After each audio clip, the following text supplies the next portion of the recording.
Declan Hayes had been invisible for 3 years, and he'd built that invisibility the way other men built careers, brick by careful brick, a fortress against change. The fluorescent lights hummed their constant drone above the third floor of Riverside Tech Solutions, casting their sterile glow across rows of cubicles where software engineers and project managers typed away at code they would compile into products most would never see. The air smelled of burnt coffee and the faint ozone tang of overworked electronics. He crawled under Jennifer Walsh's desk for the third time that month, untangling Ethernet cables someone had kicked loose during a meeting. His toolkit spread beside him like surgical instruments, each piece worn smooth from years of use. The carpet pressed against his knees through his jeans, the same knees that had pressed against Afghan dirt 6 years ago, back when being invisible meant survival of a different kind. His phone buzzed. Text from Harper. "Don't forget science project supplies after school." He typed back a thumbs up with one hand while fishing a cable through the desk grommet with the other. 7:45 in the morning. He dropped her at Riverside Elementary at 7:30, watched her walk through the gates with that purple backpack bouncing against her shoulders. Catherine had bought that backpack 2 months before the diagnosis, back when they'd still believed in futures that extended beyond quarterly scans and oncology appointments. 4 years gone now. Some mornings, Declan still turned to tell her something before remembering the empty space beside him in bed. The way her pillow no longer held the indent of her head. The way silence had become the loudest sound in their apartment. The cable clicked into place. Declan backed out from under the desk, his back protesting the movement. 35 wasn't old, but 6 years in the Army, crawling through server rooms in dusty forward operating bases, carrying equipment through Kandahar heat, had left their marks. He tested Jennifer's connection, waited for the green light, then packed his toolkit without a word. Jennifer didn't look up from her screen. He could have been furniture for all the acknowledgement he received. 3 years of fixing her computer, 3 years of the same polite smile when he arrived, the same absent nod when he left. He'd learned not to expect more. Tom Bradford caught him at the elevator bank, coffee in hand, tie already loosened despite the early hour. "Man, you've been doing the same thing for 3 years. Don't you want more?" Declan pressed the down button. His reflection in the polished steel doors showed a man who needed a haircut, needed to iron his shirt better, needed a lot of things he didn't have time to need. "I want stability. That's more." Tom shook his head, the gesture carrying the pity of someone who still believed in career trajectories in corner offices. "They offered you that supervisor position last year. You turned it down." The elevator arrived. Declan stepped inside, finger hovering over the button for the basement IT department. "Harper needed me home by 4. Supervisors work late." The doors closed on Tom's expression, cutting off whatever wisdom about ambition and sacrifice he'd been preparing to dispense. Declan descended alone, the only sound the mechanical hum of cables and pulleys doing their job without complaint or aspiration. In the basement, he logged into the help desk system. 12 tickets already waiting. Printer jam in HR. Password reset for someone who tried their dog's name 6 times before calling. A monitor making a buzzing noise that would turn out to be the user's phone on vibrate. The familiar rhythm of problems that could be solved, unlike the ones that couldn't. His phone rang. Not a text this time, an actual call. Declan glanced at the screen. Extension 4000, executive floor. In 3 years, he'd never gotten a call from the executive floor. "IT department, this is Declan Hayes." The voice on the other end belonged to someone whose time was worth more per minute than Declan made in an hour. "Mr. Hayes, we have an emergency situation. Miss Sterling's office on the 12th floor. Computer malfunction during an investor conference. She specifically requested someone immediately." Declan's hand tightened on the phone. The 12th floor. Vivian Sterling's territory. The woman whose face appeared on the company website under leadership, whose name went on the quarterly earnings reports that determined whether people like Declan kept their jobs, whose existence occupied a different reality than the one he inhabited. I can be there in 10 minutes. He grabbed his toolkit, locked his workstation, and headed for the elevator. Around him, the basement IT department continued its quiet work. Cables hung from ceiling panels like mechanical intestines. Server fans hummed their white noise symphony. Nobody looked up as he left. They wouldn't notice he was gone. The elevator climbed. 3rd floor, 7th floor, 10th floor. Declan watched the numbers tick upward, each one carrying him further from his usual territory. The metal walls reflected a distorted version of himself, a man who'd learned to take up as little space as possible in rooms where his presence was required but not welcomed. He'd turned down that supervisor position because Harper had nightmares 3 times a week back then, waking up crying about monsters that looked like the cancer that had eaten her mother from the inside out. Being home by 4 meant being there when she got off the bus, meant seeing her face light up because Daddy was home, meant she could make it through one more day without everything falling apart. The elevator dinged. 12th floor. The doors opened onto a reception area that looked like it belonged in an art gallery. Marble floors stretched toward floor-to-ceiling windows that framed the Portland skyline like a painting worth more than Declan's annual salary. Abstract sculptures occupied corners, their twisted metal forms suggesting either profound artistic vision or expensive jokes on people who cared about such things. The reception desk was dark wood polished to a mirror shine, and behind it sat a woman whose pearls probably cost more than his car. Declan Hayes, IT. She glanced at his badge, already prepared for his arrival, already categorizing him as someone who fixed things and then left. 3rd door on the left. Miss Sterling is waiting. She has meetings starting in 45 minutes. Declan walked down the hallway, his footsteps muffled by carpet so thick he could feel it through his work boots. Through the windows on his right, the city spread out in miniature. Cars moved like blood cells through arterial streets. Buildings clustered together in patterns that made sense from up here. All the chaos and noise compressed into something almost peaceful. He found the 3rd door. It stood open. Vivian Sterling had her back to him, phone pressed to her ear, posture radiating the kind of tension that came from holding 1,000 things together through sheer force of will. I don't care what the projections say. If the West Coast Division can't deliver the numbers they promised, we restructure. I'm not interested in excuses. Her voice carried the controlled edge of someone who'd learned that emotion was weakness, and weakness was death in boardrooms where men twice her age waited for any sign of softness to exploit. She wore a charcoal suit that had been tailored specifically for her frame, every line precise, every angle calculated. Dark hair pulled back in a style that looked effortless, but probably required professional assistance. 43 years old, according to the company bio, though from behind she could have been 30 or 50. Age erased by the armor of success. Declan stood in the doorway, uncertain whether to announce himself or wait.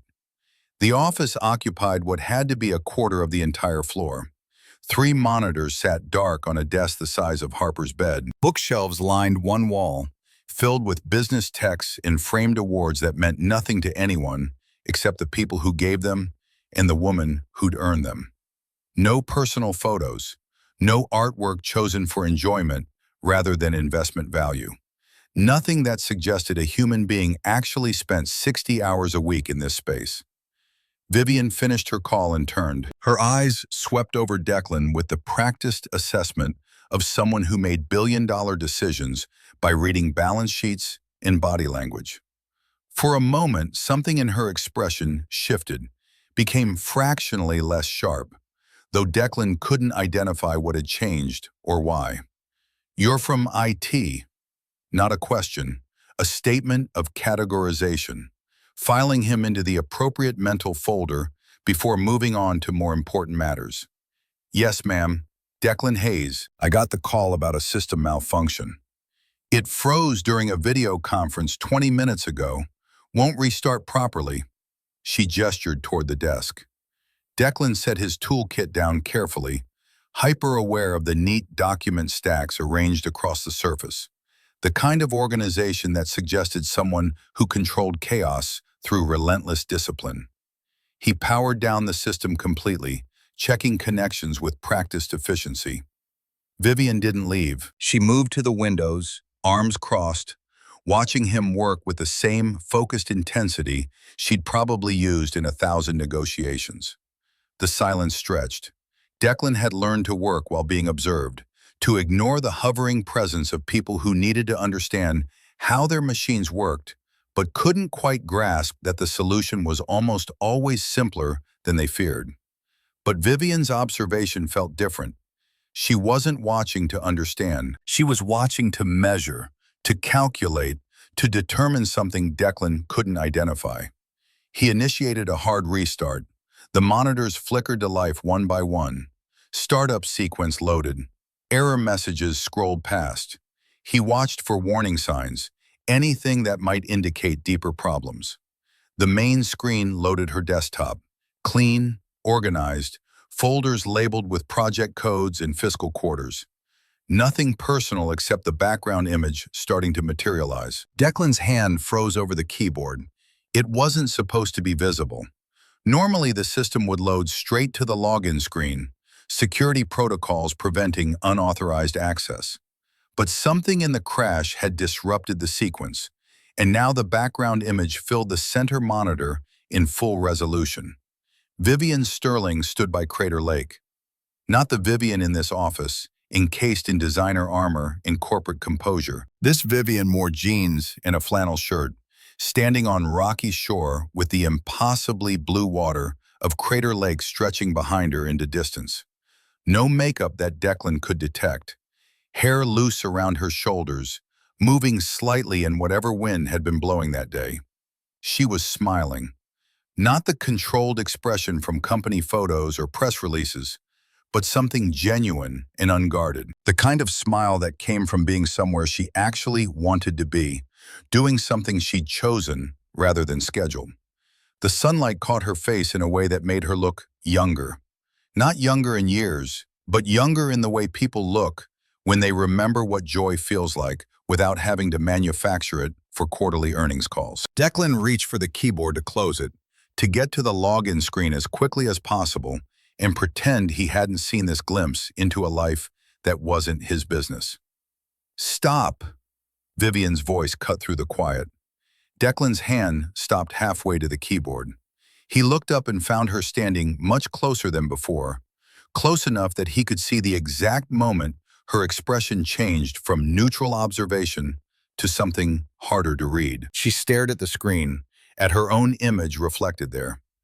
You saw it, not a question, an acknowledgement of something that couldn't be unseen. Declan wanted to lie. Every instinct told him to lie, to protect himself, to maintain the professional distance that existed between CEOs and IT technicians who fix computers. But something in her tone, something in the way she looked at the photograph like she'd forgotten it existed, made him tell the truth. Yes, I'm sorry. The system loaded incorrectly. I wasn't trying to. I know you weren't trying. Vivian moved closer to the desk, her eyes still fixed on the image. Declan could smell her perfume now, something subtle and expensive. Sandalwood and jasmine, the scent of boardrooms and decisions that moved markets. That was taken 3 years ago. I forgot I'd set it as the background. Declan didn't know what to say to that, so he said nothing. Vivian looked at him directly then, and he saw something in her expression that he hadn't expected. Not anger, not embarrassment, something closer to curiosity mixed with something else he couldn't quite identify. What did you think? Declan's mind scrambled for safe ground. I'm sorry? Of the photograph, what did you think when you saw it? This wasn't how interactions with executives went. They didn't ask IT technicians for opinions on personal photographs. They barely acknowledged IT technicians existed unless something was broken, and even then the acknowledgement came grudgingly, as if the need for technical support represented a personal failure. I don't think my opinion matters, Miss Sterling. Vivian tilted her head slightly, studying him with the same intensity she'd used when he first walked in, but focused differently now, searching for something specific. Everyone has opinions. They just don't usually say them out loud. Declan looked at the photograph again, at the version of Vivian Sterling who smiled like she meant it, who stood by Crater Lake in casual clothes without an entourage or an audience or a schedule dictating when she was allowed to feel something real. It's a good photograph. You look happy in it. Happy? Vivian repeated the word like she was testing its weight, checking whether it still meant what she thought it meant. Is that all? There was something in her tone that felt like a challenge, or maybe a test. Declan had the distinct feeling that his next words mattered more than they should, though he couldn't understand why. He could play it safe, give her the answer she probably heard from everyone else. Tell her she looked professional, put together, successful. All the words that meant nothing because they cost nothing. Or he could tell her the truth. You look real, like a person, not a position. That's what makes it a good photograph. Not your face or your clothes or anything else, just that you look like yourself. The silence that followed felt enormous. Declan immediately regretted his honesty. He crossed a line, said something too personal, revealed too much of what he actually thought. He waited for her to tell him to leave, to send a complaint to his supervisor, to remind him that he was there to fix computers and nothing else. Instead, Vivian turned away from the screen and looked at him with an expression he couldn't read at all. Do you think I'm beautiful? The question landed like a physical object dropped into the room. Declan stared at her, certain he'd misheard. I'm sorry, what? It's a simple question. Vivian's voice was calm, clinical, almost like she was asking about quarterly projections. In that photograph, do you think I'm beautiful? Declan's mind raced through possible responses. This had to be some kind of test, or a trap. Executives didn't ask employees questions like this. It violated every unwritten rule about professional boundaries and power dynamics. But she was waiting for an answer, and something in her eyes told him she would know if he lied. Yes, you're beautiful in that photograph, but not because of anything to do with how you look. Vivian's eyebrows lifted slightly. Explain that. The words came easier now that he'd committed to honesty. You look peaceful, like you're somewhere you actually want to be, doing something you chose to do. That's what makes it a good photograph. Not your face or your clothes or anything else, just that you look like yourself. The silence stretched out again. Vivian stood very still, her expression unreadable. Declan couldn't tell if he'd said exactly the right thing or exactly the wrong thing. Then something shifted in her face. The controlled mask she'd worn since he walked in cracked just slightly, revealing something underneath that looked almost like relief. No one has said that to me in a very long time, that I look like myself. Declan didn't know how to respond to that, so he waited. Vivian walked back to the windows, putting distance between them. When she spoke again, her voice had returned to its usual controlled tone, but something in it sounded different, less certain. Finish the login sequence. I need to access those files before the meetings. Yes, ma'am. Declan turned back to the computer, his hands moving through the familiar motions of pulling up the login screen. The photograph disappeared, replaced by the standard company login interface. He typed in the administrative override, reset her session, and waited for the system to fully load. When her desktop appeared, clean and organized and completely professional, he stepped back. Everything's running normally now. If you have any other issues, just call the help desk and they'll send someone up. Thank you, Mr. Hayes.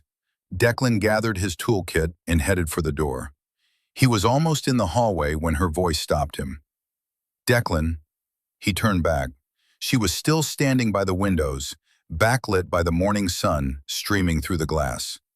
For a moment, she looked like a different version of herself.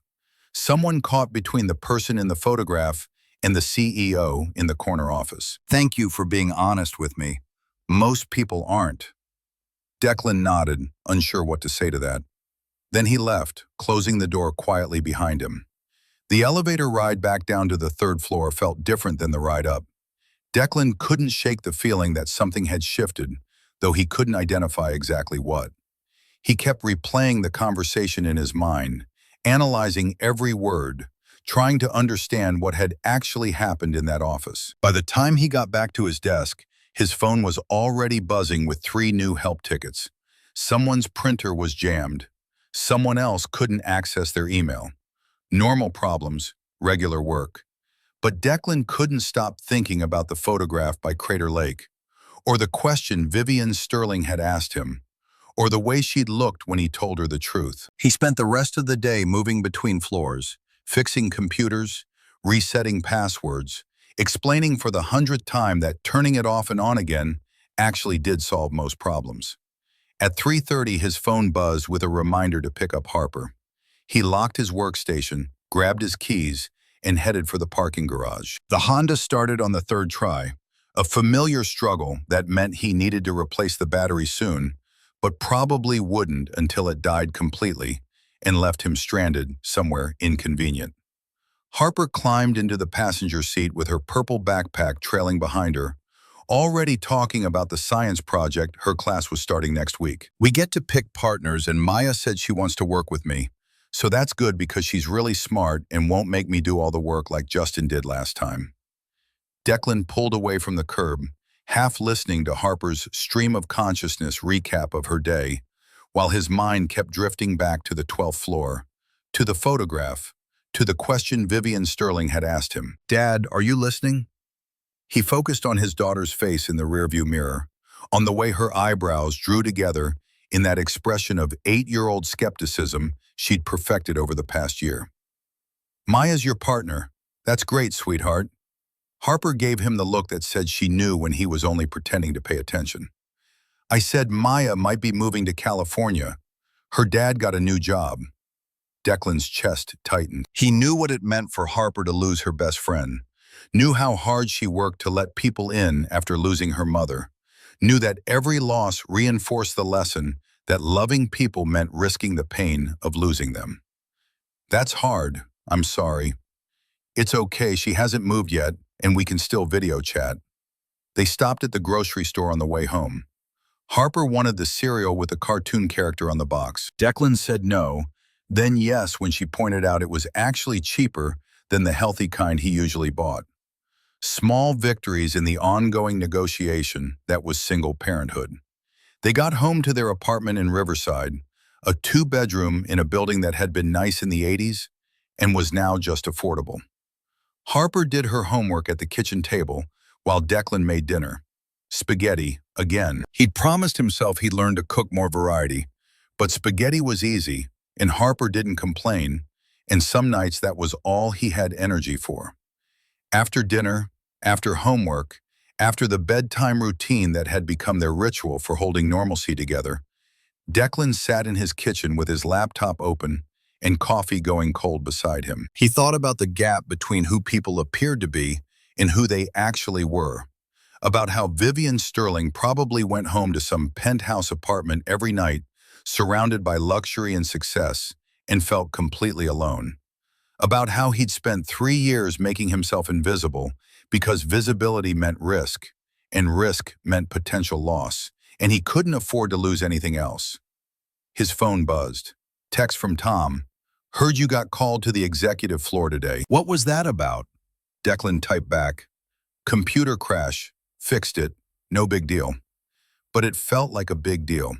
It felt like something had changed in that office, something he couldn't name or explain, but could feel shifting beneath the surface of his carefully maintained invisibility. He closed the laptop and went to bed. The next morning started the same as every other morning. Declan dropped Harper at school, drove to Riverside Tech, took the elevator to the 3rd floor, and settled in at his desk with a list of help tickets already waiting. At 9:45, his desk phone rang. "IT department, this is Declan Hayes." The professional voice belonged to someone whose job was gatekeeping for people more important than him. "Mr. Hayes, this is Rachel Henley from Executive Administration. Miss Sterling would like to see you in her office at 10 o'clock. The words landed like cold water. Declan sat up straighter in his chair, his mind immediately jumping to worst-case scenarios. Is there a technical issue?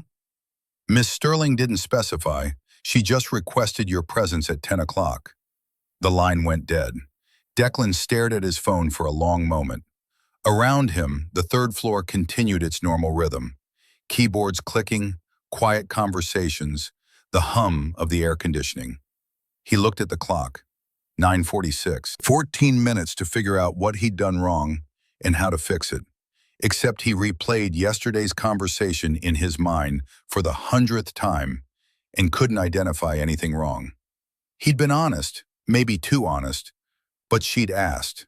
She'd directly asked for his opinion, and he'd given it to her without any ulterior motive, without trying to flatter or manipulate or gain anything from it. But maybe that was the problem. Maybe his honesty had been interpreted as disrespect. Maybe he'd crossed a line by speaking to her like she was a person instead of a position. By the time 10 o'clock arrived, Declan had convinced himself he was about to be fired. The elevator ride to the 12th floor felt longer this time. He watched the numbers climb and tried to prepare himself for the conversation ahead. He'd worked at Riverside Tech for 3 years. It was a good job, stable, with benefits that covered Harper's healthcare. He couldn't afford to lose it. But if he'd offended Vivian Sterling, if she wanted him gone, there was nothing he could do. People like him didn't fight people like her. They just packed their things and left quietly. The receptionist recognized him this time and waved him through without checking his badge. Declan walked down the marble hallway, his reflection moving alongside him in the polished floor. Vivian's door was closed. He knocked twice. "Come in." He opened the door and found her standing at the windows again, looking out over the city. She wore navy today, another perfectly tailored suit that probably cost more than his car. Her hair was pulled back in the same effortless style. "Close the door." Declan closed it. The click of the latch sounded too loud in the quiet office. "Sit down." There were 2 chairs facing her desk. Declan chose the one on the left and sat down, his hands resting on his knees. He waited. Vivian turned from the window and walked to her desk, but she didn't sit. She stood behind her chair, hands resting on the back of it, looking at him with an expression he couldn't read. "I'm going to ask you a question, and I need you to answer it honestly." Declan's pulse quickened. "Okay. Yesterday, when you saw that photograph and I asked for your opinion, why did you tell me the truth?" Of all the questions he'd expected, that wasn't one of them. Declan took a moment to consider his answer. "Because you asked, and because you seemed like you actually wanted to know. Most people, when asked a question by their CEO, tell her what they think she wants to hear. You didn't do that." "No, ma'am." "Why not?" Declan met her gaze directly. "Because you can probably tell when people are lying to you. And because I figured if you asked the question, you already knew the answer you were supposed to get. Maybe you wanted to hear something different." Something flickered in Vivian's expression. She moved around the desk and sat down, the chair making a soft sound against the floor. "Do you know why I started this company, Mr. Hayes?" The question threw him. "No, ma'am." "Because I wanted to build something that mattered, something real." She looked down at her hands, perfectly manicured, resting on the desk surface. "I was 27. I had an idea and no money, and everyone told me it was impossible. So I made it possible. 16 years later, I have everything I was supposed to want: success, wealth, influence. I sit in rooms with people who control billions of dollars, and they listen when I talk." She looked up at him. "And I can't remember the last time anyone spoke to me like I was a human being instead of a balance sheet." The honesty in her voice caught him off guard. This wasn't the controlled CEO from yesterday. This was something raw, more vulnerable. "Yesterday you saw a photograph of me from 3 years ago. Do you know where it was taken?" "Crater Lake, I think. Oregon. I rented a cabin nearby for a week, completely alone. No phone calls, no meetings, no one needing me to make decisions or approve budgets or fix their problems." She looked toward the windows, though from where she sat she couldn't see the view. It was the last time I felt like myself. Declan wanted to say something, but he couldn't find the right words. So he stayed quiet and let her continue. When you told me I looked real, like a person and not a position, I realized you'd identified exactly what I'd lost. And I couldn't stop thinking about it all day. I kept replaying our conversation, analyzing it, trying to figure out if you had an angle, some ulterior motive for being honest with me. Vivian's gaze returned to him, sharp and focused. I don't. I fix computers. That's my angle. The corner of her mouth lifted slightly, almost a smile. I know. I had my assistant pull your employment file. 3 years at Riverside Tech. Consistently good performance reviews. Single father, 1 daughter, 8 years old.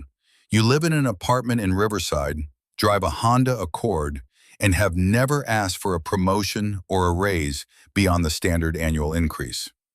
The fact that she'd investigated him should have felt invasive, but somehow it didn't. It felt like confirmation that yesterday had affected her the same way it had affected him. You're invisible. There was no cruelty in that observation, just fact. You do your job well, but nobody notices you. You move through this building like you don't exist. That's accurate. Why? Declan considered how much truth to give her. Because I have a daughter who needs stability more than I need recognition. Because keeping my head down and doing good work means I keep my job, and Harper keeps her health care, and we keep our apartment. That's enough. Vivian studied him for a long moment. Then she opened a drawer in her desk and pulled out a folder. She set it on the desk between them. The company has a crisis. Vivian pushed the folder across the polished surface. The label read, Culture Assessment Initiative, Confidential. Turnover rate 34%, Glassdoor rating 2.9 out of 5. The board gave me 90 days to fix it, or they'll consider bringing in outside management. Declan opened the folder. Charts, graphs, exit interview summaries. The data painted a picture of a company hemorrhaging talent despite competitive salaries and stock options that should have kept people loyal. I'm forming a small team, 5 people. We're going to identify systemic problems and recommend solutions. I need people on this team who will tell me the truth, not what they think I want to hear. She paused, her gaze never leaving his face. I'd like you to join the team. The words didn't make sense at first. Declan replayed them in his mind, trying to understand what she was actually saying. I'm an IT technician. I don't know anything about employee wellness or company culture. No, but you know what it's like to be invisible in this building. You know what the regular employees experience every day because you're one of them. And you're honest. That's what I need more than expertise. Declan's mind raced. This didn't make sense. CEOs didn't just randomly invite low-level employees onto special projects because of one honest conversation. Why me? There are hundreds of employees here, thousands. Why would you pick someone you just met yesterday? Because yesterday you looked at me and saw a person. Everyone else in this building sees a position, a title, a source of approval or fear or opportunity. But you saw someone who looked peaceful in a photograph by a lake. That's the perspective I need. Declan looked down at the folder. He thought about Harper, about the stability of his current job, about the risk of stepping outside his invisible role. He also thought about Vivian's question from yesterday and the way she looked when he gave her an honest answer, like someone had finally told her something true. What would this involve? Meetings, probably 2 or 3 times a week, mostly in the evenings. You'd keep your regular position, but this would be additional work. The team is small, just 5 people, including yourself. Confidential. We're trying to identify systemic problems in how this company treats its employees and find real solutions. Would there be additional compensation? 12% increase to your base salary immediately. Project completion bonus of $15,000 when we present findings to the board. 12%. That was $65,000 a year instead of $58,000. That was Harper's college fund actually becoming real instead of theoretical. But money wasn't the only consideration. Declan thought about what it would mean to step into visibility, to be associated with a project run directly by Vivian Sterling. It would change how people saw him, how they treated him. It would change everything. This is probationary, 1-month trial. You'll work with a team, conduct employee interviews, provide your perspective. Any sign of ulterior motives, leaking to press, using this for personal gain, anything, and you're done. Not just from the project, from the company. The stakes crystallized. This wasn't just a promotion. This was a test with consequences that extended beyond the project itself. Can I think about it? Of course. Vivian pushed the folder across the desk toward him. Take this, read through the project overview. If you're interested, let me know by the end of the week. Declan picked up the folder. It was heavier than it looked. I'm not trying to pull you out of your comfortable, invisible position as some kind of social experiment. I'm asking because I think you have something valuable to offer, and because I need people around me who aren't afraid to tell me when I'm wrong. Declan stood up, the folder tucked under his arm. He should say something professional, something appropriate. Thank you for the opportunity. I'll give it serious consideration.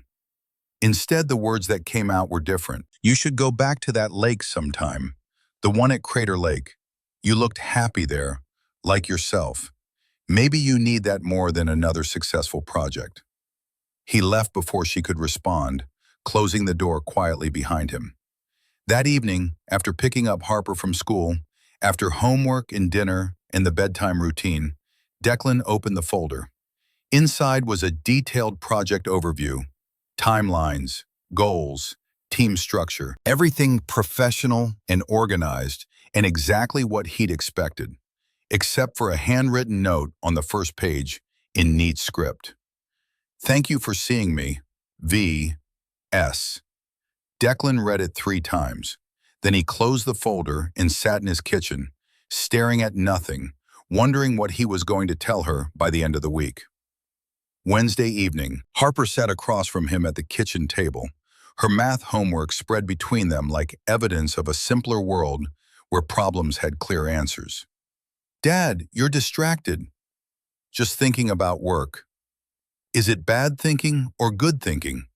Catherine used to ask Harper that same question when she was 5, teaching her to name her feelings before they became too big to handle. Now Harper asked it of him, the student becoming the teacher in the strange reversal that came with losing a parent too young. I don't know yet. Someone offered me a chance to do something different, more money, but it means working late some nights. Harper set down her pencil, her expression turning serious in that way that made her look older than 8. Is it a scary decision? A little. Mom used to say being scared means you're doing something important. Do you remember? The words hit like a physical blow. Catherine had said that right before she'd quit her marketing job to follow Declan when the Army transferred him to Fort Lewis. Right before the diagnosis that would make all their plans irrelevant. Right before everything changed. Yeah, sweetheart, I remember. We'll be okay, Dad. We always are. A knock at the door interrupted them. Declan opened it to find Dorothy Willow from across the hall, holding a covered dish that smelled like pot roast. Made too much again. Thought Harper might like some real food instead of whatever bachelor cooking you're attempting tonight. Dorothy had lived across the hall for 12 years, had taught 2nd grade at Benson Elementary for 42 years before retiring, and had appointed herself their unofficial grandmother the day Catherine died. She was 70, white-haired, sharp-tongued, and the closest thing to family they had in Portland. You didn't have to do that. I know I didn't have to. I wanted to. There's a difference. She handed him the dish and studied his face with the practiced assessment of someone who'd spent 4 decades reading children's emotional states before they could articulate them. You look worried. What's wrong? Nothing, just thinking about a work opportunity. The kind that pays more or the kind that matters more? Declan didn't have an answer for that. Come have dinner with us. You made enough for an army anyway. Over pot roast that was infinitely better than anything Declan could have managed, he explained the situation in vague terms. New project, evening work, more money, more responsibility. Dorothy listened without interrupting, the way she always did when someone needed to work through something out loud. Sounds like you're afraid of changing something that works well enough. It does work well enough. Harper's safe, stable. We have routines. I don't want to risk that. Safe and stable aren't the same as happy. We're fine. Dorothy's gaze sharpened. Catherine told me something before she died. Asked me to watch out for you both. Said she was worried you'd stop living and just start surviving.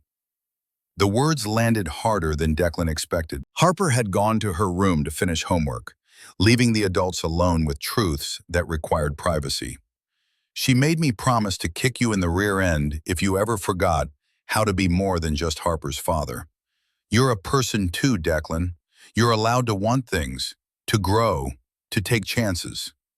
I take care of Harper. That's enough, is it? Because from where I'm sitting, you're teaching that girl that safety means never changing, never growing, never stepping outside comfort zones. Is that really what you want her to learn? Declan had no answer for that either. Friday morning arrived faster than he wanted. The decision deadline loomed like weather he couldn't escape. At 8:30, Declan called Rachel Henley from his desk. Executive Administration. This is Declan Hayes. I need to speak with Ms. Sterling about the project proposal. One moment. The hold music was Mozart, something with violins that probably had cultural significance Declan didn't understand. Mr. Hayes. Vivian's voice came through clear, professional, but underneath he heard something else. Tension, maybe, or hope. I'd like to accept the position on the team. A brief silence followed. I'm glad. The first meeting is Monday evening at 6. Can you arrange childcare? I can make it work. Good. Rachel will send you the details. And Mr. Hayes? Yes. Thank you for taking the risk. Monday arrived with the weight of decisions made and consequences yet to unfold. Declan dropped Harper at Dorothy's apartment at 5:30 with her homework and a promise to be back by 8. Go do your important thing. We'll be fine. Science homework is in the folder. She needs to. I taught second grade for 42 years, Declan. I think I can handle one 8-year-old's homework. Go. The elevator to the 12th floor felt different at 5:45. Most of the building had emptied, leaving behind the hollow quiet of after-hours corporate space. The lights were dimmed, activated by motion sensors as Declan walked down the marble hallway. He found the conference room at the end of the hall. Through the glass walls, he could see 3 people already seated around the table.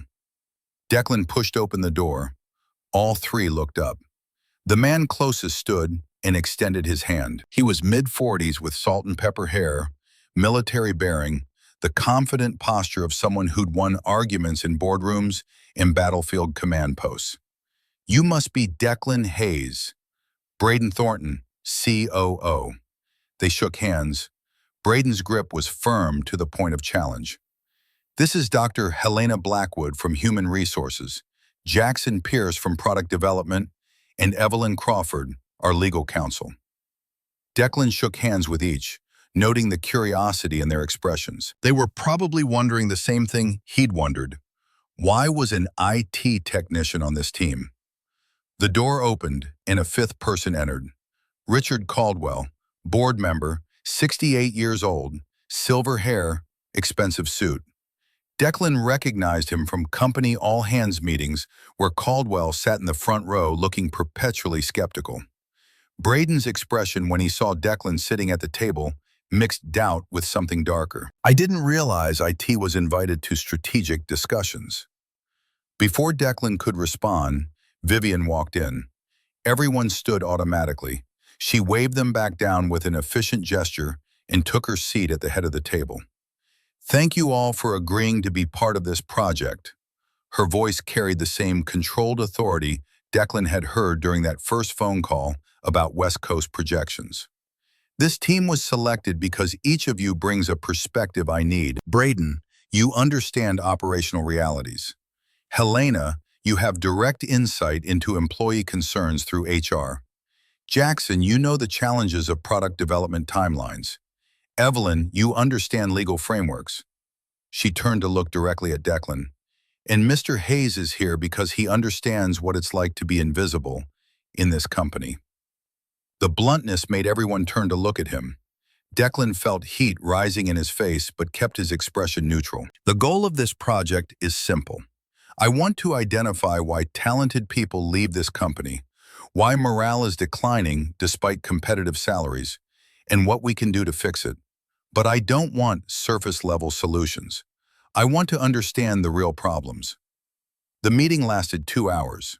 They discussed methodology, timelines, interview protocols. Declan mostly listened, occasionally taking notes, trying to absorb the scope of what they were attempting. Helena shared exit interview data that painted a disturbing picture. 67% cited lack of recognition. 54% said management didn't listen. 43% reported feeling invisible. Jackson mentioned operational bottlenecks frustrating mid-level managers, projects delayed by approval processes that made no sense, good ideas dying in bureaucracy. Evelyn outlined legal considerations around employment practices, the careful language needed to avoid litigation while still implementing real change. Braden sat with his arms crossed, contributing only when directly asked, and even then with responses that felt designed to minimize rather than illuminate. When Vivian asked for Declan's input on how to approach employee interviews, he almost deflected, almost said he didn't have anything to add. But then he remembered why she'd asked him to be here. Most of the people I work with don't think anyone at this level cares what they think. They assume complaints go into a black hole, so they stop complaining and just accept things the way they are. The room went quiet. Helena looked uncomfortable. Jackson frowned. Braden leaned forward. That's a rather cynical assessment. Declan met his gaze. 6 months ago, a security guard on night shift submitted a suggestion about parking garage lighting. Too dim in certain sections. Safety issue, especially in winter when people leave after dark. The suggestion went to facilities management. Nothing happened. No response, no explanation. Now when people ask him if they should bother making suggestions, he tells them not to waste their time. That's a facilities issue, not what we're addressing here. Vivian's voice cut through, sharp as broken glass. That dismissiveness is exactly the problem, Braden. We'll investigate it. After the meeting, Declan found an envelope on his desk when he returned to gather his things. Inside was a single piece of paper. The words were printed, not handwritten, probably from one of the communal printers anyone could access. Stop digging or you'll regret it. Declan looked around the empty third floor. The lights were motion activated, creating pools of illumination around occupied desks and leaving the rest in shadow. He folded the note, put it in his pocket, and left. The next 3 weeks blurred together in a pattern of morning help desk work and evening interviews. Declan talked to employees across departments, people who worked in accounting and marketing and customer service, people who'd been at Riverside Tech for 20 years, and people who'd been there 6 months. Each conversation revealed fractures in the foundation Vivian had built. Lorraine Maddox cleaned offices on the night shift. 51 years old, black, 19 years at Riverside Tech, invisible to everyone except the security guards who nodded hello when she arrived at 9 p.m. You want to know how I feel valued? She sat across from Declan in an empty conference room, her cleaning cart parked outside the door. I've cleaned every floor in this building. I know which executives throw away full lunches while complaining about cafeteria quality. I know who works late and who just pretends to, but none of them know me. Mr. Thornton walked right into me last month while on his phone. Didn't apologize, didn't even look at me. Trevor Ashford was a software engineer, 30 years old, white, sharp, ambitious in a way that was slowly dying under layers of frustration. I proposed a process improvement that would save $185,000 annually, submitted it through official channels. Never heard back. 6 months later, Braden Thornton announces the same idea in an all-hands meeting, takes full credit. I reported it to HR. What happened? Trevor's laugh was bitter. Dr. Blackwood said they couldn't verify my claim without documentation. But I didn't keep documentation because I thought submitting through official channels meant it would be handled officially. Now I'm interviewing with Amazon. Bethany Sullivan was a product manager, 35, white, competent, running on 4 hours of sleep because her daughter had ear infections that required midnight ER visits. Childcare emergency in March. Had to leave early for the first time in 7 years. Braden called it lack of commitment during my performance review. Passed me over for promotion. Gave it to Kenneth Walsh. Half my experience, plays golf with Braden on Saturdays. Declan compiled the interviews into reports, removing names but keeping details intact. The patterns emerged clear and damning. Favoritism based on personal relationships rather than merit. Retaliation disguised as performance management. A culture where speaking up meant becoming a target. At the third team meeting, Declan presented his findings. Helena had prepared statistical analysis showing turnover rates by department. Jackson had outlined operational inefficiencies. Evelyn discussed legal exposure. Braden sat with his arms still crossed, his expression suggesting this was all beneath his attention. Declan clicked through slides showing anonymized employee quotes. The room grew quieter with each revelation. Your methodology is flawed. These are cherry-picked examples. Braden's voice carried accusation wrapped in professional courtesy. I interviewed 43 employees across 7 departments. The patterns are consistent. Anecdotal evidence isn't data. Evelyn cleared her throat. Actually, qualitative research has validity when patterns emerge across multiple independent sources. The legal risks here are substantial if we ignore it. Helena nodded slowly. The exit interview data supports what Declan found, but we should expand the sample size to be thorough. Vivian looked directly at Declan. Are you confident in what these people told you? Yes. They trust me because I'm one of them.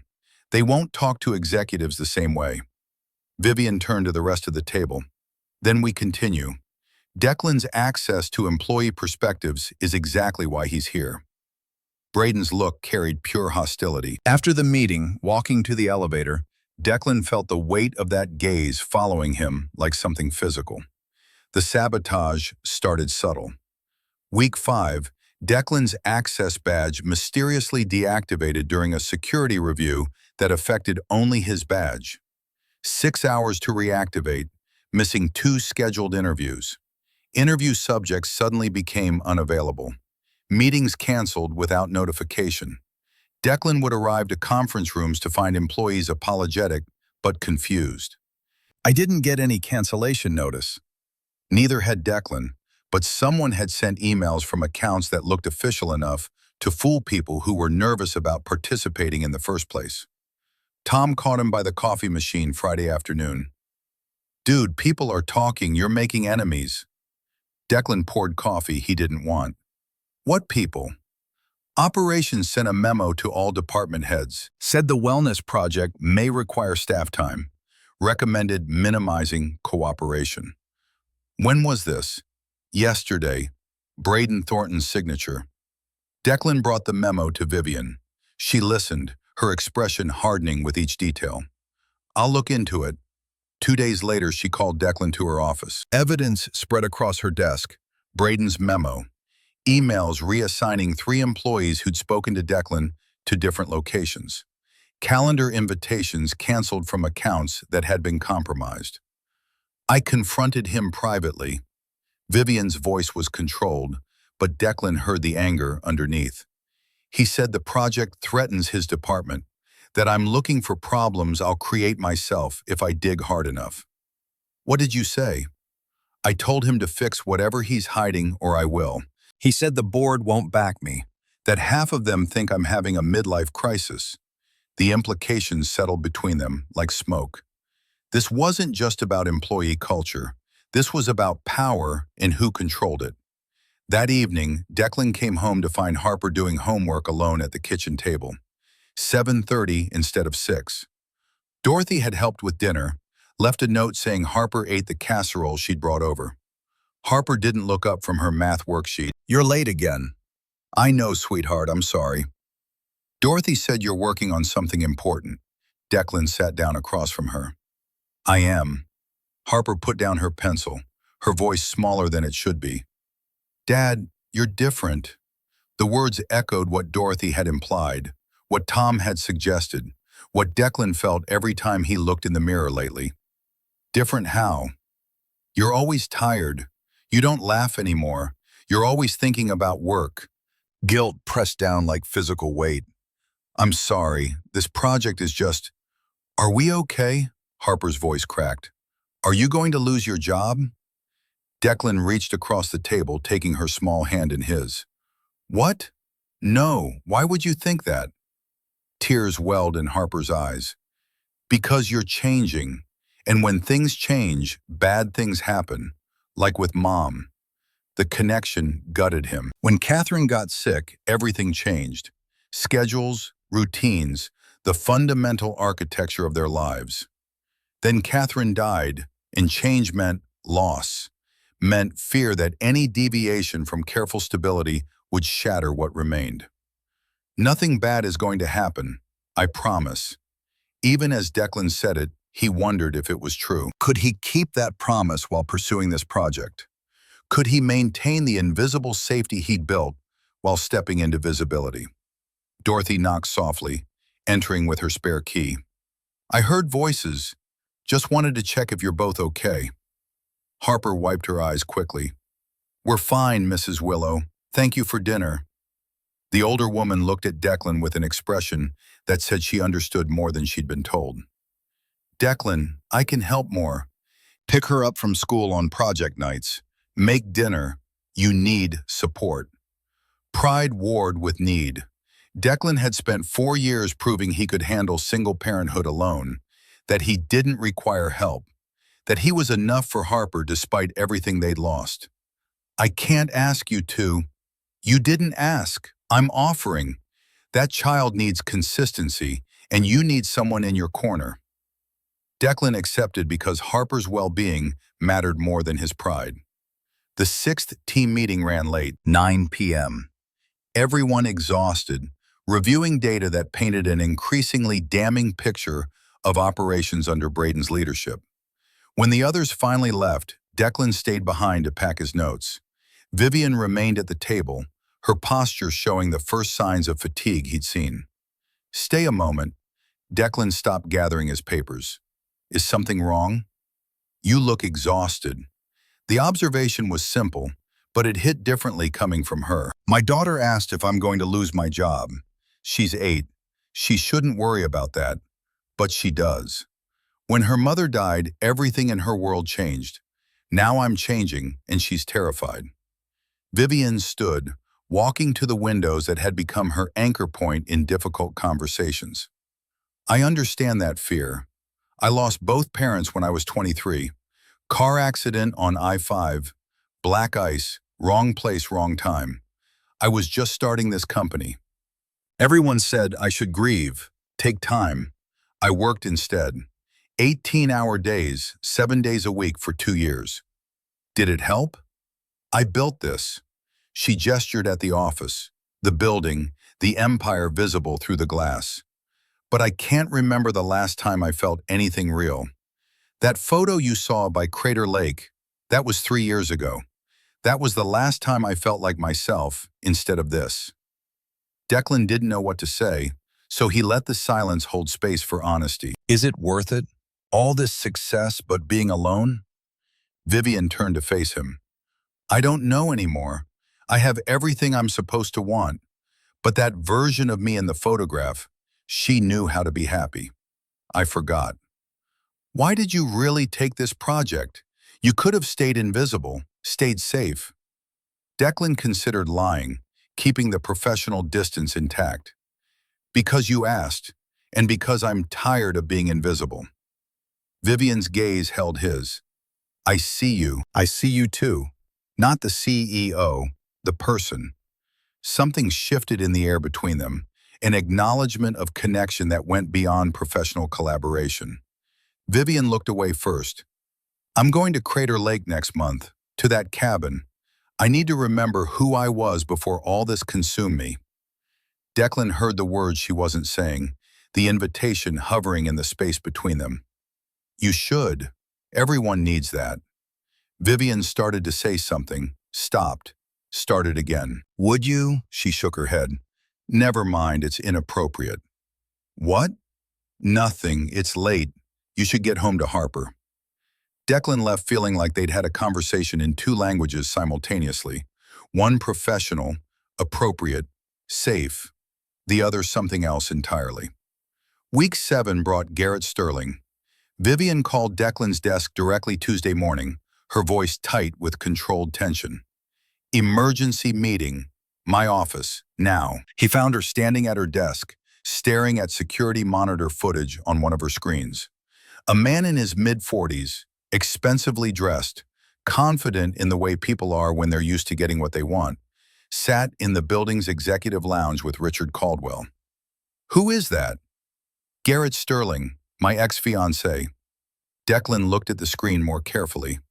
The man was leaning back in his chair, gesturing expansively while Caldwell nodded along. He's meeting with board members. Vivian's jaw was tight. Garrett was my business partner 8 years ago.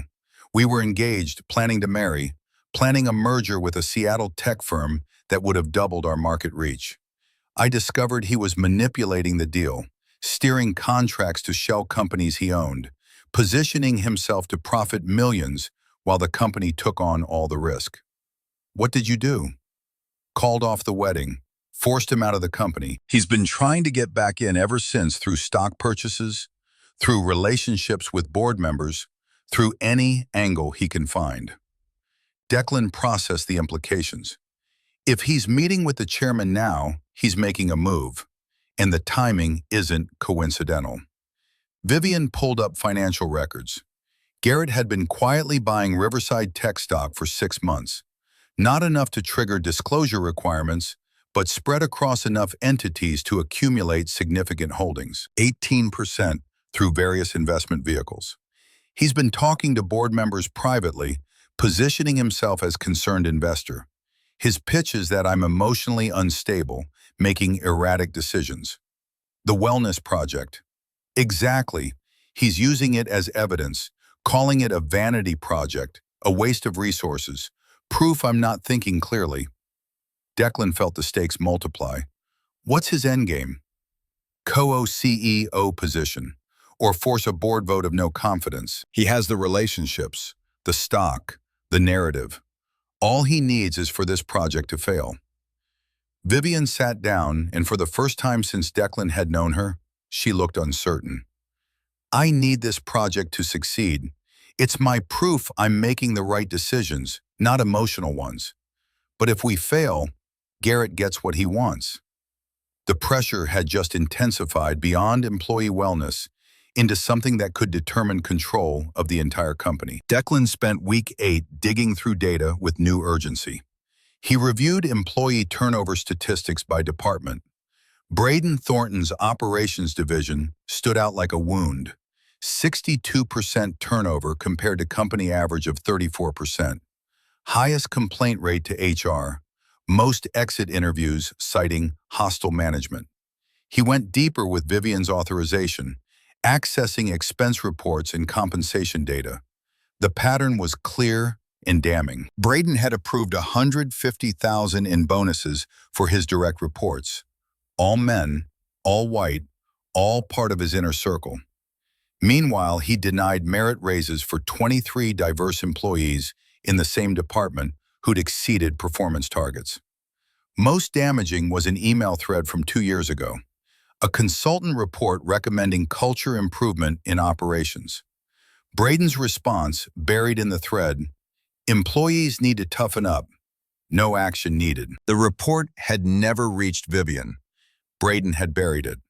Declan brought the evidence to her office late Thursday evening. This is enough to force him out. Vivian reviewed the documents, her expression hardening with each page. But if we move now, he'll run to Garrett, claim retaliation, vindictive targeting. It plays into Garrett's narrative about my judgment. So we wait until the final presentation. We expose everything at once with full context in front of the entire board. But that means Braden will keep sabotaging us for 3 more weeks. The danger increased daily. Week 9, Braden went nuclear. Declan got called to HR Friday morning. The message was formal: mandatory meeting regarding workplace conduct complaint. His stomach dropped. Helena was there, professional distance replacing the collaborative relationship they developed. And Braden, looking satisfied in a way that made Declan's hands clench. The HR director, not Helena, conducted the interview.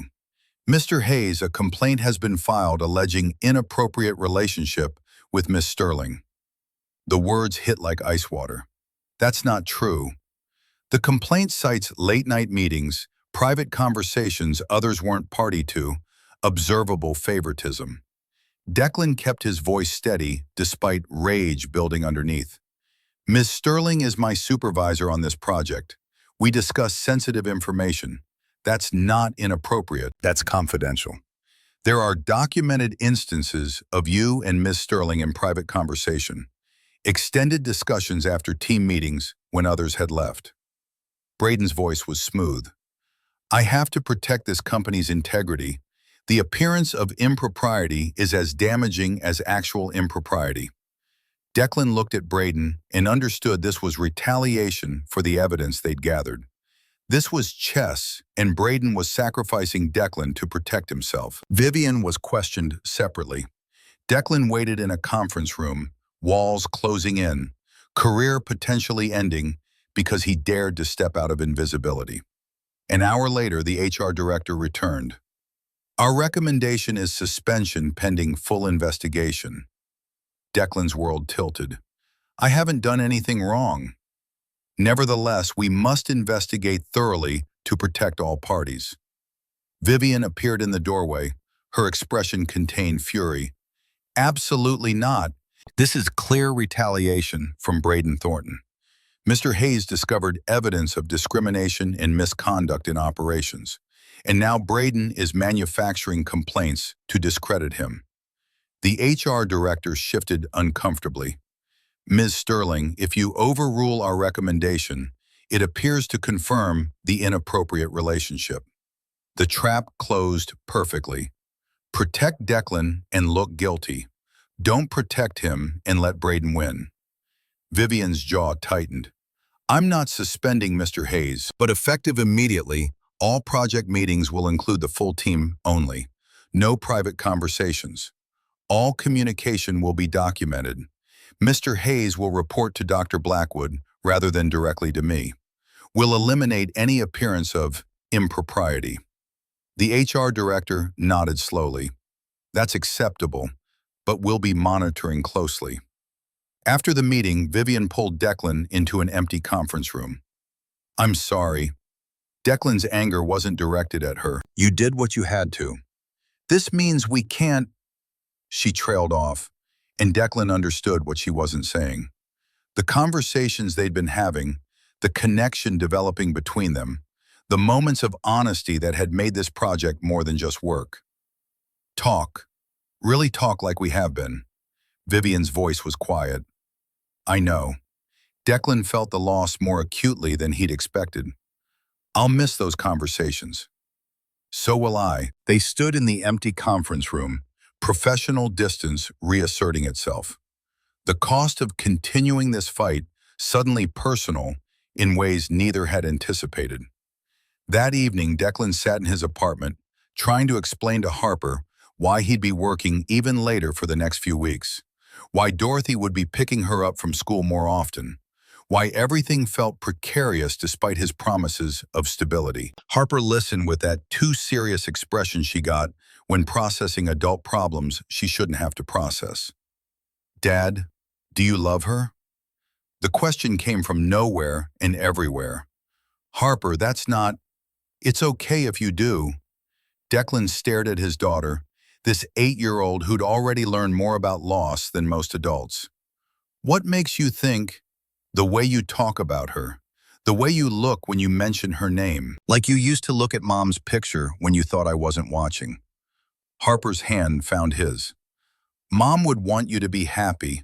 It's okay to love someone new. The permission broke something in Declan's chest. He pulled Harper into a hug. This child who was braver than he'd ever been, who understood that healing meant risking pain again. I don't know what I feel, but I know she needs help and I can't abandon her. Harper pulled back, her eyes serious. Then stay, we'll be okay. Declan's decision solidified. He was staying. Whatever Braden threw at them, whatever Garrett planned, whatever the board decided, Declan wasn't running. Wednesday afternoon, 5 days before the presentation, a phone call changed everything. Mr. Hayes, this is Michael Brennan from Northwest Digital Solutions in Seattle. We'd like to discuss a position with you. Declan's grip tightened on the phone. I'm not looking for a job. Senior IT manager, $95,000 base salary plus relocation package of $20,000. We've been following the situation at Riverside Tech. We know it's unfair. Come work where you're appreciated. The offer hung in the air like oxygen to a drowning man. $95,000. Harper's college fund fully funded. A better apartment, better schools. Security that didn't depend on the outcome of a project that was currently destroying both his reputation and Vivian's. I need to think about it, of course, but we'd need an answer quickly. The position won't stay open long. Declan ended the call and stared at his computer screen. Around him, the third-floor IT department continued its normal operations. Tom glanced over with sympathetic eyes that said he'd seen the news, knew Declan was in trouble, couldn't help. That evening, Declan sat with Harper at the kitchen table. The Seattle offer spread between them like a map to a different future. There's a job in Seattle, more money, we could move to a better apartment, better school district, everything would be easier. Harper studied the papers without touching them. But you'd have to leave Vivian. Yes. And the project that helps people like Lorraine. Declan hadn't realized Harper knew about Lorraine, but apparently his daughter listened more carefully than he thought. The project would probably fail without me. Harper's expression turned thoughtful, processing adult dilemmas with a maturity that broke Declan's heart. Is Vivian nice? Yes. Does she need help? Very much. Harper pushed the papers back across the table. Then we stay. You taught me that when someone needs help, we help them, even when it's hard, especially when it's hard. Mom used to say being scared means you're doing something important. Chungta se ontoy, bo? We always are. Declan made his decision. He was staying. Friday morning, 3 days before the presentation, Jackson Pierce pulled Declan aside in the hallway. His expression was urgent, nervous. I found something. You need to see this. In an empty conference room, Jackson showed him email archives he'd accidentally accessed when Braden forgot to log out of a shared terminal. Email chains between Braden and Garrett Sterling dating back 5 months. Conspiracy laid bare in digital ink. When I'm back in control, you'll be CEO. Vivian will be out. I promise. Garrett. The culture project will fail. I'm ensuring it. Braden. Keep me updated on progress. We're close now. Garrett. The betrayal was complete. Braden wasn't just protecting himself. He was actively working to destroy Vivian and hand the company to Garrett. We need to show her this. Wait. Jackson's hand stopped him. If we show her now, she might confront them early. We need this for Monday. Maximum impact in front of the full board. Declan understood. This was the kill shot, but they had to time it perfectly. That same afternoon, Helena Blackwood appeared at Declan's desk. Her face was pale, her hands trembling slightly. I need to talk to you, privately. In the parking garage, away from cameras and listening ears, Helena broke. I need to confess something. 2 years ago, Braden threatened me. I made a hiring mistake. Nothing illegal, but it could be construed as discriminatory if presented the wrong way. He said he'd expose it. ruin my career unless I buried complaints about operations. Her voice cracked. I've been complicit. I buried that consultant report. I dismissed employee complaints. I let good people suffer because I was too scared to stand up to him. I have a daughter, Violet. She's 10. I couldn't risk losing my job. Declan saw the guilt eating her alive. You can make it right. Speak at the presentation. Tell the truth. I'll lose everything. Or you teach your daughter that doing the right thing matters more than safety. That's a lesson worth any price. Helena wiped her eyes. You're right. I'll do it. Monday arrived like Judgment Day. The auditorium filled by 9:30. 200 people, board members in the front rows, senior executives in the middle, employees filling the back. Garrett Sterling sat beside Richard Caldwell despite having no official role. His presence alone was a power play. Declan stood backstage with the team. 8 employee volunteers waited in the wings. Lorraine, Trevor, Bethany, and 5 others who'd found the courage to speak truth to power. At 9:55, Vivian walked to the podium. The room fell silent. Many of you read articles about me this week, about an alleged inappropriate relationship with an employee. I'm going to address this directly. The bluntness shocked the room. I chose Declan Hayes for this project because he told me the truth when I asked for it. Not the answer he thought I wanted, the truth. That's extraordinarily rare in this company. She clicked to show Declan's employment record. Declan is an IT technician, single father, 3 years here, perfect attendance, never asked for advancement. I chose him because he understands what it's like to be overlooked in this building, and because he's honest. That's what I needed. Garrett stood. This proves exactly what I've told the board. Emotional decision-making over qualifications. Vivian didn't flinch. You're right, I am emotional. I'm emotional because I realize we built a culture where honest feedback is so rare it feels revolutionary, where parents choose between career and children because our systems punish life outside work, where talent dies in silence. Helena presented the data next. Turnover costs, exit interview patterns, departmental breakdowns that showed operations as a disaster zone. Jackson covered implementation plans. Evelyn outlined legal frameworks. Then the employees spoke. Lorraine's voice shook, but held firm. 19 years I've cleaned these offices. I know who works late and who pretends. But Mr. Thornton walked into me last month on his phone. Didn't see me at all. I'm furniture to him. Trevor described his stolen innovation. Bethany, her punished emergency. One by one, 8 voices built an undeniable chorus of systemic failure. When they finished, Jackson stepped forward. I have evidence of conspiracy between Braden Thornton and Garrett Sterling. He displayed the emails on screen. The room erupted. Board members leaned forward. Garrett's face went white. Braden half rose from his seat.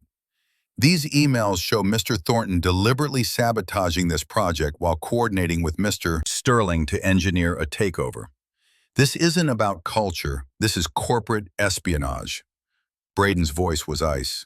Those emails are out of context. Private conversations being weaponized. Helena stood then, her voice clear despite fear.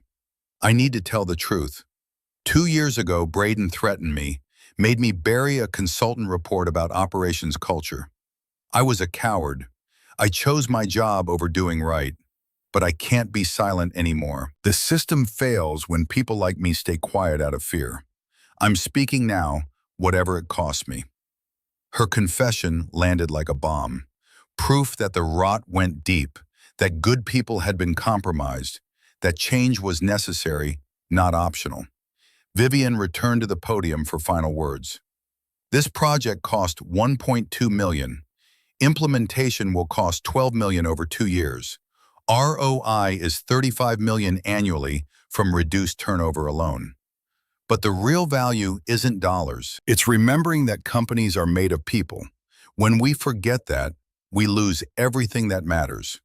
She looked directly at Richard Caldwell. I forgot. I built this company but stopped seeing the people who make it work. This project reminded me. I'm asking the board to approve these changes, not because they're profitable, though they are, because they're right. An employee in the back stood, then another, then dozens. Spontaneous support that wasn't choreographed but deeply felt. Caldwell raised his hand for silence. The board will deliberate. We'll announce our decision shortly. 50 minutes felt like 50 hours. Declan waited with Vivian in a side room. Neither spoke. Words felt inadequate to the moment. Finally, Caldwell's assistant appeared. The board is ready. They returned to the auditorium. Every seat filled. The tension was physical. Caldwell stood at the podium. The board has voted 6-1 as follows. First, all culture transformation recommendations are approved for immediate implementation. Budget authorized at $12 million over 18 months. Relief crashed through Declan like a wave. Second, Braden Thornton is terminated for cause, effective immediately. No severance. We will pursue legal action for breach of fiduciary duty and conspiracy. Braden stormed out, rage barely contained. Third, Garrett Sterling's manipulation of board processes disqualifies him from any operational role. He retains his shares but loses voting rights on operational matters for 5 years. Garrett's face was stone. He left without a word. Fourth, Dr. Blackwood receives formal reprimand but retains her position, contingent on implementing reformed HR practices under external oversight. Helena's shoulders sagged with relief. Fifth, Vivian Sterling has this board's full confidence. Any probationary measures are lifted. Caldwell looked directly at Declan. Sixth, Declan Hayes is promoted to Chief Culture Officer, reporting directly to the CEO. Salary $110,000, equity 0.4% vested over 4 years. The room erupted in applause. Employees stood, genuine celebration replacing the fear that had defined this company's culture. Vivian's eyes found Declan's across the room. Gratitude and something deeper passed between them. 3 months later, the changes were visible everywhere. Turnover dropped to 19%. Glassdoor ratings climbed to 4.3.